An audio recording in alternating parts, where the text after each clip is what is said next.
Haleluya. Shalom saudara yang dikasih dalam Tuhan. Kembali lagi saya menyapa setiap umat Tuhan dimanapun Bapak Ibu Saudara berada melalui program Bible and Coffee. Saudara yang dikasih dalam Tuhan, melalui program ini saya rindu setiap umat Tuhan yang oleh Tuhan percayakan saya layani melalui program ini boleh tetap terus kuat menghadapi badai, karena kita hidup bukan karena melihat saudara dikasih dalam Tuhan, tapi kita hidup karena percaya. Kita hidup karena kita beriman. Kita hidup karena kita tahu janji Tuhan pasti terjadi dalam kehidupan kita. Itu sebabnya dimanapun saudara berada, engkau yang hari-hari sedang mulai goyah, engkau yang hari-hari ini sedang mulai tawar hati, engkau yang hari-hari ini mungkin sedang tergoda untuk melakukan yang tidak berkenan kepada Tuhan, saya berdoa agar setiap kita tetap terus diingatkan kembali akan janji Tuhan. Karena ingat saudara yang dikasih dalam Tuhan, janji Tuhan selalu baru setiap pagi. Anugerah Tuhan ada dalam kehidupan setiap kita, sehingga apapun badai yang kita hadapi hari-hari ini, kita tetap menjadi orang-orang yang keluar sebagai seorang pemenang. Haleluya. Kita berdoa, kita datang kepada Tuhan. Bapa, terima kasih.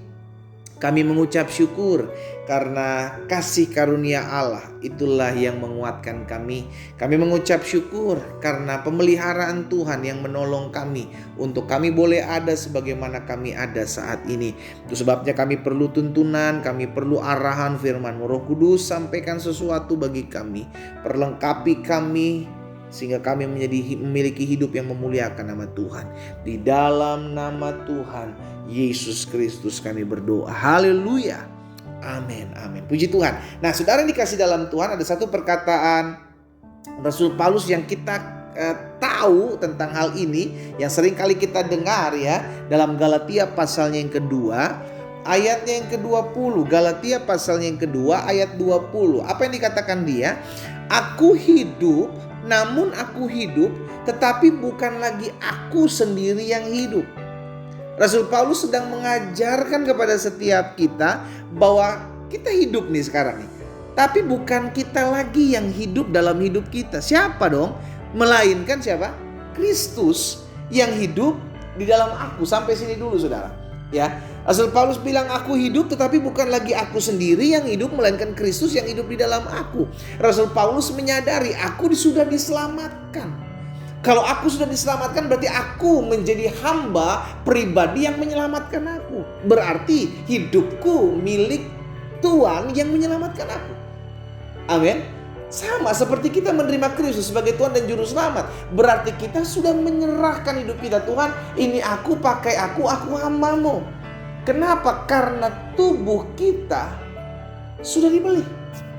Dengan darahnya kita diselamatkan. Sehingga akhirnya hidup kita bukan lagi untuk diri kita, sama kayak Rasul Paulus katakan, melainkan milik Kristus. Kristuslah yang hidup di dalam aku. Jadi hidup kita adalah hidup bagi Kristus. Maksudnya apa hidup bagi Kristus? Kerjakan apa yang Kristus mau, bukan apa yang menjadi keegoan kita, keinginan kita, hawa nafsu kedagingan kita.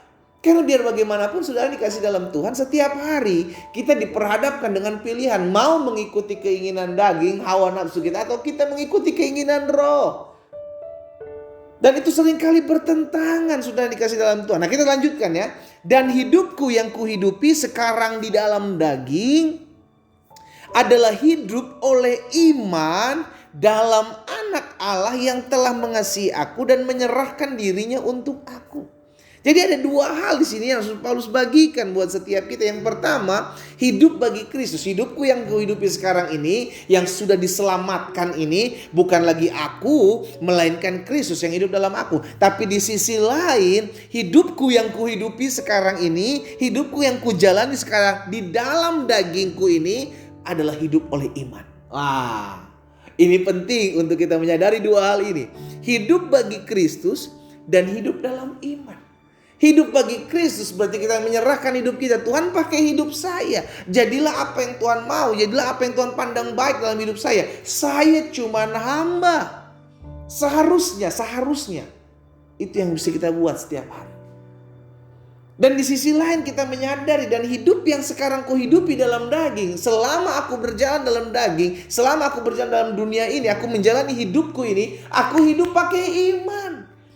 Aku hidup dalam iman. Dan aku hidup bagi Kristus. Nah, dua hal ini tidak bisa dipisahkan, saudaraku. Dalam kita mengiring Tuhan, kita menyadari Tuhan sudah beli hidup kita loh, dengan darah yang mahal. Masakan kita mau pakai hidup kita sesuka-sukanya kita?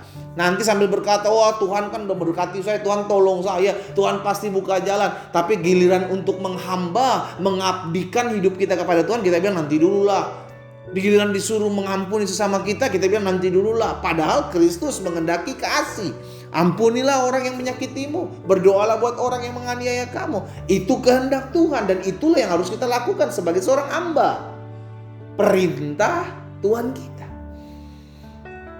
Itulah yang dibilang Rasul Paulus, hidupku bukan milik aku lagi. Tuhan yang memakai hidup. Use me Lord. Tuhan pakai hidupku. Sehingga hidupku tidak berjalan dengan keegoanku lagi. Bukan aku lagi yang memerintah, bukan keakuan aku, tapi Kristus yang memerintah. Tapi di sisi lain, hidupku yang kuhidupi sekarang dalam daging ini, aku hidup oleh iman dalam Anak Allah yang telah mengasihi dan menyerahkan dirinya untuk aku. Amin. Makanya Rasul Paulus jelas juga sampaikan dalam 2 Korintus 5 ayat yang ke-7.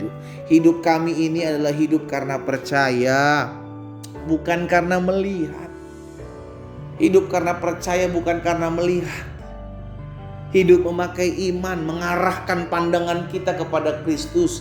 Sehingga apapun yang saya hadapi, Tuhan, aku percaya Tuhan pasti menjadi pembela dalam hidupku. Bagianku aku berserah, bagianku aku mengandalkan Tuhan, bagianku aku percaya, dan aku tahu pertolongan Tuhan tidak pernah terlambat. Itu yang kita pegang, itu hidup dalam iman.